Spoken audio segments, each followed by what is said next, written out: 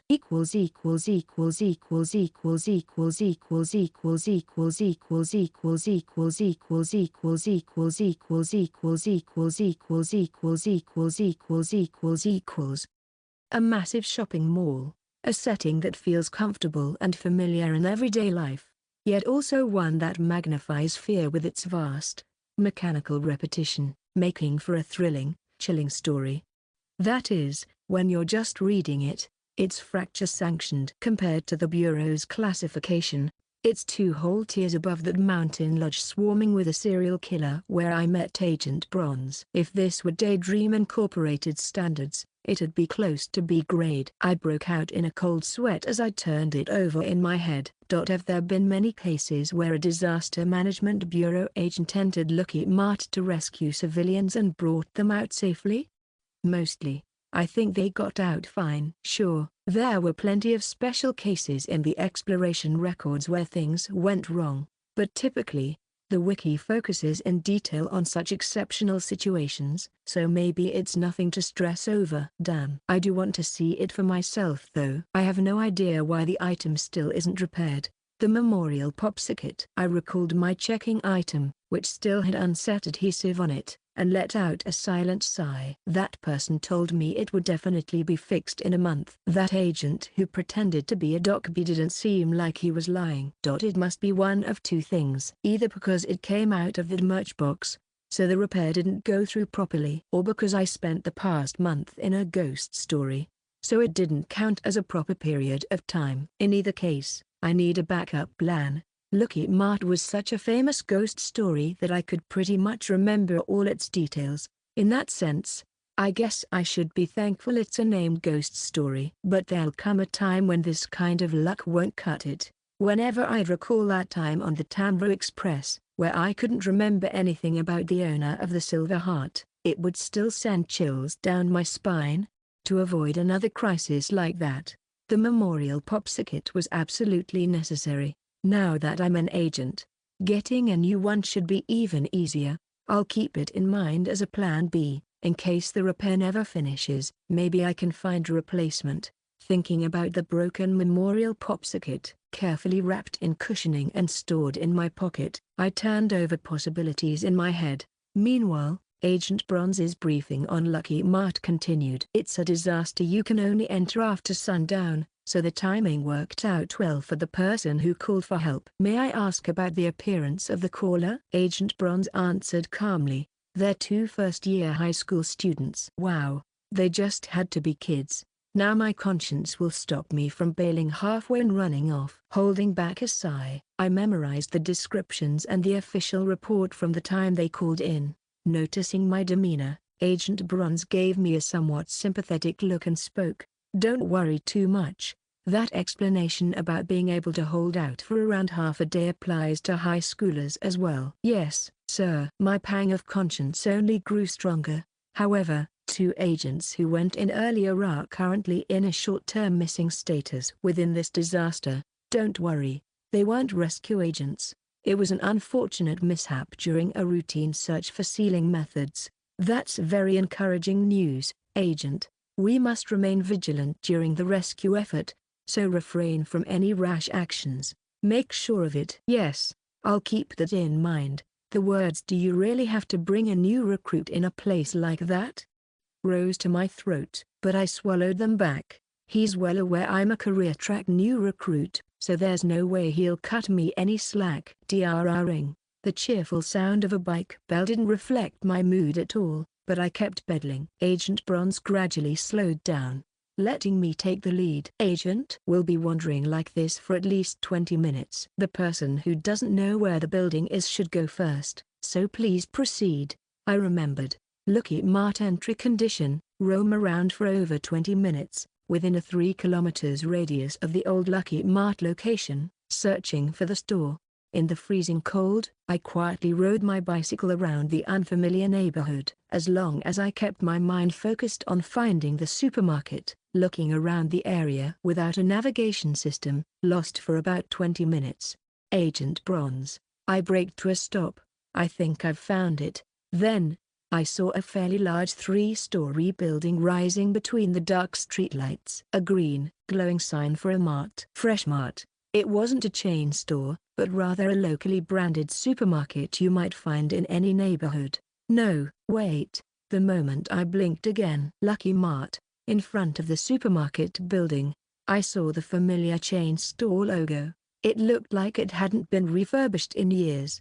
Dust clung to some of the letters on the signboard, and some sections weren't even lit. If you look more closely at one of the unlit sections, flick, the light went on. Lucky Mart. Suddenly, a different set of letters than what I'd read at first appeared there. Try not to dwell on it! Exclamation mark. He's right. Lucky Mart. I'm looking at Lucky Mart. Good thing I was trying to find a supermarket in the first place. I parked my bike nearby and approached the supermarket building, which still had its lights on as if it were open. Let's enter Lucky Mart naturally like this. That made sense, since Lucky Mart is a massive supermarket chain with branches all over the country. There's no reason to feel nervous unless you consciously think about it. If you see the supermarket after sunset, you enter under the illusion that Lucky Mart is still in operation. The automatic doors slid open smoothly, and I stepped into the brightly lit interior. It was a typical supermarket. It felt somewhat outdated and cheap, but as an old neighborhood mart, it was still mundane enough to be overlooked. First floor. Daily necessities section. Children's toys were stacked on a seasonal promotional display. A song that had long gone out of fashion played softly in the background. Is this the idol song you like? No, Mum. That's Rookie Group from MS Entertainment. People passed by while shopping. A family dressed in clothes that were trendy 10 years ago, holding outdated smartphones. Shoppers from the past. Upon entering, the scene appeared just like an ordinary supermarket with people casually shopping. But these were actual shoppers from the past, from when Lucky Mart was still in operation. Ha ha ha. The shoppers walked past us. Not only were their outfits outdated, but considering how cold it was outside, their light clothing felt out of place. As if, beyond a single doorway, time inside the supermarket was flowing differently. These are not people caught in the disaster. Ignore them. I nodded slowly. They're callers. They said they were in what seemed to be the basement level, right? Caller 1, help, please. We came into the supermarket and something's off. No one can see us, and it feels like we're in an old supermarket. Caller 1, the area? Well, we're around the snack aisle right now. Yeah, and I'm really thirsty. We're heading to the basement. I nodded and slowly followed Agent Bronze. This place, which seemed like a perfect recreation of Lucky Mart's past, still looked fine. No, if anything, it might have even felt nostalgic, like stepping into an earlier time. If, of course, you didn't know it was a ghost story. A tight tension coiled in my throat. Wow. This is insane. Every horrific case I'd read in there was coming back to me. Come to think of it, Lucky Mart had an unusually high number of unexpected twists in the records. Stay calm. Agent Bronze wouldn't have dragged a new recruit into a hardcore level rescue mission without reason. I swallowed dryly as I stepped onto the escalator and began descending. Then, between the two escalators, moving up and down, I saw something fall.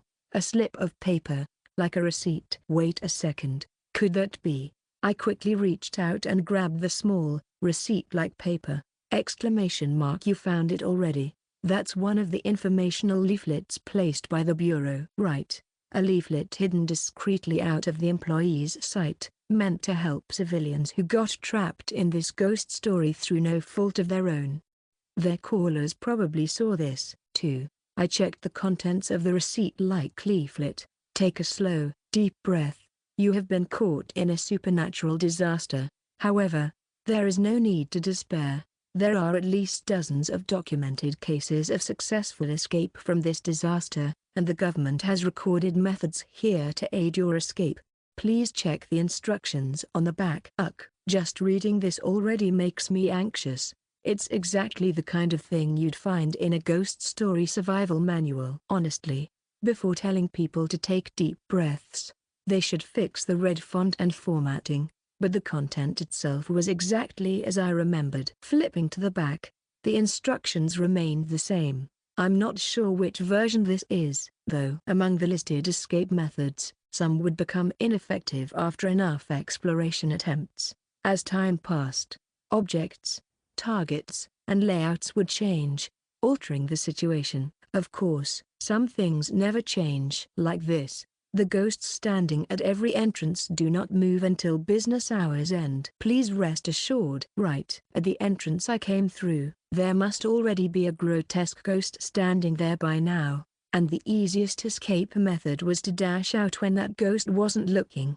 If business hours haven't ended even once since you entered, you still have a chance. If you block the ghost's line of sight, you can leave, but not everyone's so lucky. Caller 1, sniff, hic. Yes, we saw the escape instructions on the leaflet, but we can't do it. We don't have anything to throw over the ghost's head. And we didn't steal anything. Our arms can't reach. This is exactly why an agent is needed. Specifically, someone who had useful items for the situation and knew how to use them. So once we confirmed the caller's identity, we had to get out of here before business hours ended. If the store closes, it becomes a real horror escape game. And fortunately for us, we quickly found two uniformed high school students near the escalator on B1 by the snack aisle. Whoa. They were pressed into a corner, crying their eyes out. Those were the callers. Would you like to speak to them yourself? Pardon, sir? Stay calm and dry. Consider it part of your training.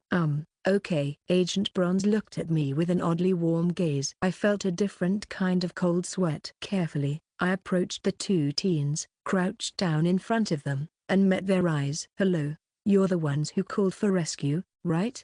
Exclamation mark. Thump.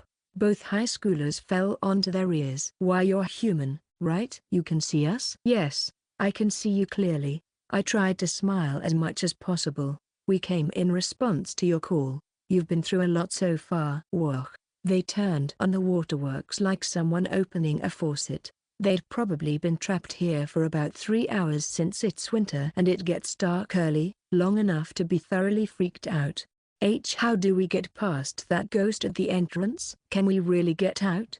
Of course, don't worry. I gestured behind me, tossing all responsibility to Agent Bronze. The person behind me is a really capable agent. I'm sure we can make it out. Wow. As the two students took a better look at my scruffy figure versus the neat appearance of Agent Bronze, they inched toward him. Their survival instincts are kicking in. So, we're leaving right now? That's right. One of them practically latched onto Agent Bronze like a lifeline. That's the spirit. I breathed a sigh of relief and checked the digital watch on my wrist. So if we head for the exit now. 8:24 p.m. As far as I know, in the Lucky Mart ghost story, the passage of time in hours, minutes, and seconds corresponds to the real world. Closing times at 11. We still had plenty of time. Enough to craft a plan with our items and make it out safely. And it seemed Agent Bronze was about to explain something similar. They close at 11, so we've got plenty of time. Let's keep calm. Na na na na, na na na na na na, na na na. I instinctively looked up. The Lucky Mart theme song piped in, all jaunty like some sort of announcement chime. Hello, dear customers. Thank you for shopping at Lucky Mart today. As previously announced, in celebration of Labor Day, May 1st, our store will be closing at 8:30 p.m. Exclamation mark. Customers still in the store, please follow the employees to the exit. Flick, flick, flick. Lights began going out from the far end of the store, leaving only minimal illumination. Like they were prepping for closing. The escalators ground to a halt, repeating the announcement, "Please follow the employee's guidance to exit." Why? I clapped a hand over one of the high schoolers' mouths and ducked down. When business hours end, do not let the store closing staff see you. They will guide you outside. That outside is not reality. Na na na na, na na na na na na, na na na. Oh. We're absolutely fucked. 134, Chapter 134. A bizarre supermarket. Just moments before closing, the lights go out, and the store goes dark. Na na na na, na na na na na na, na na na. Amidst the lively signature jingle, I could feel the panicked breathing of the high schooler whose mouth I've covered, transmitted as vibrations. My entire body was being taut with tension. And beyond the noise of music and those vibrations, in the distance, a faint scraping sound sets my nerves on edge. Screek. A metal door opening. If there's a metal door somewhere in this supermarket and not glass. The staff area. That's the sound of employees coming out.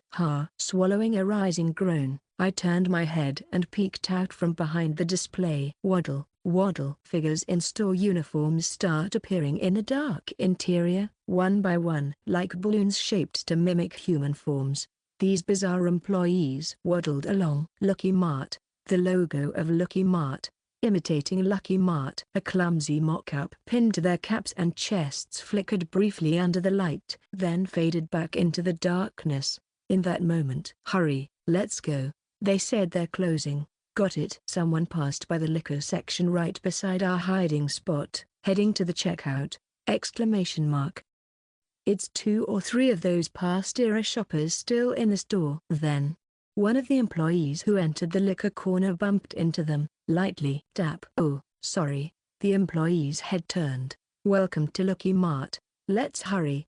Thank you for shopping with us." The shoppers felt nothing amiss. They just walked past the employee and went on to the checkout.